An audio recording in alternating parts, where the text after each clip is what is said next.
I would like to come back on the confidence topic just just a little bit later. I think this is a very, very important one. I mean, all the others are also important, but I would like to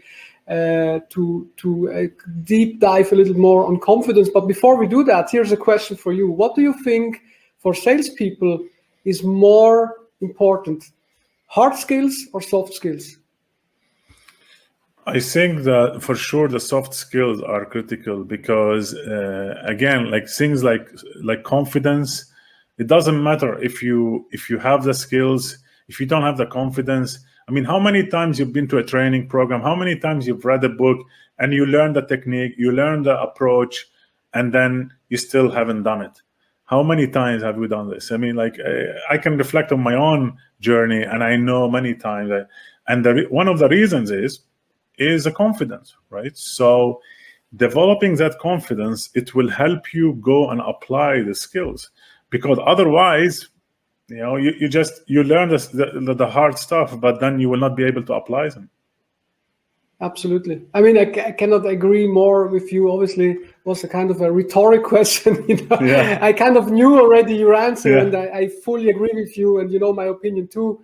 I mean, for me, it's like the soft skills is the foundation. Of course, you know, you need to manage the technical stuff, whatever it is. Can be LinkedIn as an example, can be other stuff.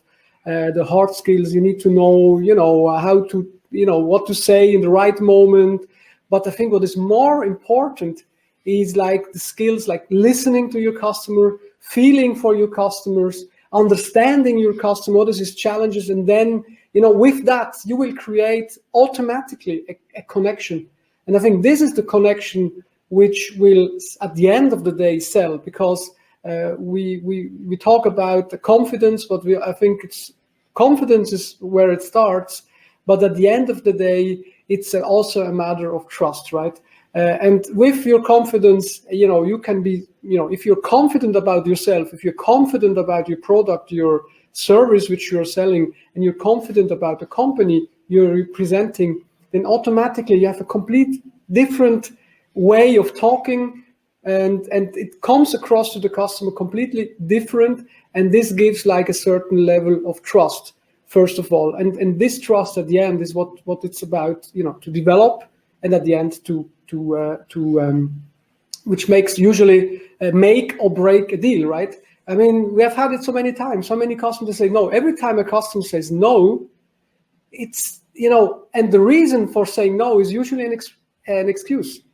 Exactly. No, it's you know, I don't have budget, or no, I don't know, I have to ask my wife, or no, you know, it's not the right timing, or no, you know, whatever. So there is always a reason, or no, the management didn't approve it. At the end of the day, it all boils down, the customer is or was not confident, respectively did not trust your product, your service, and was not ready to say yes. So it's maybe the wrong timing, but definitely he's not convinced about what we told him or what we tried to sell him. So I think it all boils down to that. Yeah, and you know, I think, so we talked about self-awareness, we talked about confidence, we talked about energy.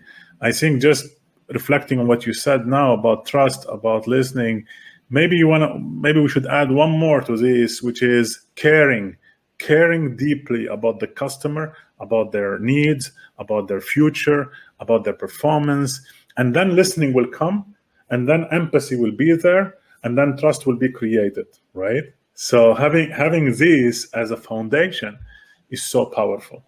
And then you can develop the relationship based on that, and then you can influence, and then you can use the skills which you develop, sales skills. Exactly. So here's one for you, Fouad. How can I, as a salesperson, care about my customer if, you know, I don't care enough about myself? Yeah, so I think that's a great point. If you don't care about yourself, most probably you will not care about customer. And that's why, again, you know, starting with working on these foundations, which is your well-being, your confidence, your self-awareness, and in a way, you helping the customer will help you also develop these more and more and more, right? So, and And let's take a step back and talk about, like, again, sales leadership. The fact that you would be investing in your people, in this foundation that we talked about, it will make your people can't help it but love your company, love your team, love their job, and love serving the customers. Because you are taking care of them. You are interested in them. So it's a little bit like, I tell you, like, this is one of the most, like, oldest experiment on social psychology. And what they did, they went to a factory and they divided into two parts. And one part, they increased the light, and then one part, they decreased the light. And they wanted to understand what's the effect of the light on the performance. And they found that in both cases, increased performance by 20%. And the scientists were puzzled. They were like, how come? It's like, and when they dig deeper, they found out that the employees felt that the leadership and the management care about them. And because of that, they increase their performance. You see? So this is the power when you really care about your people, and you care about their future, you care about their capabilities, and you see them as a whole, not only the skills and the numbers at the end. The numbers will come. And I tell you just one example. Just recently, I was messaging one CEO, and we did a program together to help his team, his leadership team, and they were struggling. It was an area which was for years struggling. So we worked and we helped. First of all, we did exactly what we were talking about, injecting more confidence in them, developing their well-being, and we looked at the strategy, we developed their capabilities, etc. And then it took a couple of years, but now their highest performance ever since like 7-8 years in a row. Wow. Why?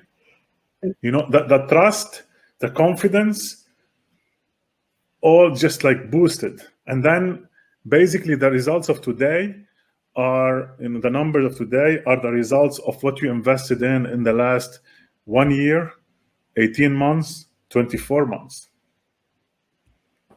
Yeah, and it's always it has to be like a long-term investment. I mean, same as I always say about social selling, it's not a sprint, it's a marathon.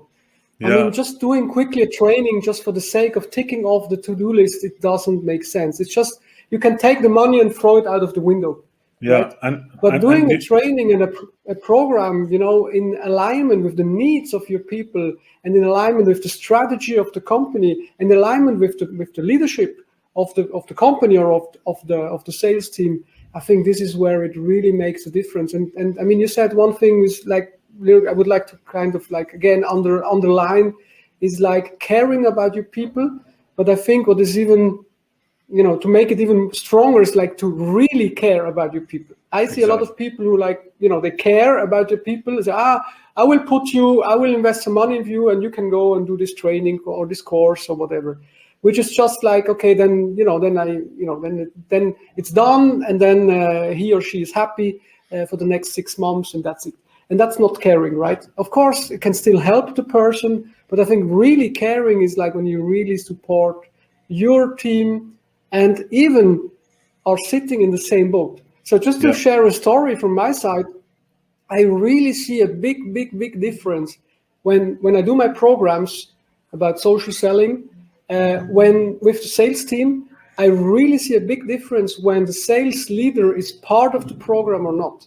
The moment the sales leader is part of the program, it's not about, a lot of people think, he or she is here to control ourselves, to make sure that we are performing, whatever. That's not true. The moment the salesperson or the sales leader is part of the program and is showing up and is participating and being active, it activates the whole team, and he is acting as a role model because his signal to the team is like, guys, this is important.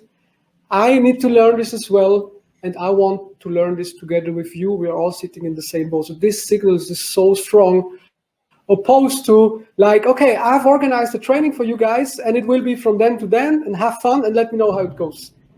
The success of the program, even though it's the same methodology, it's the same approach, the same models, the same content, is you can really see a big difference at the end of the program in the success. And that's something I've realized or I've seen many times.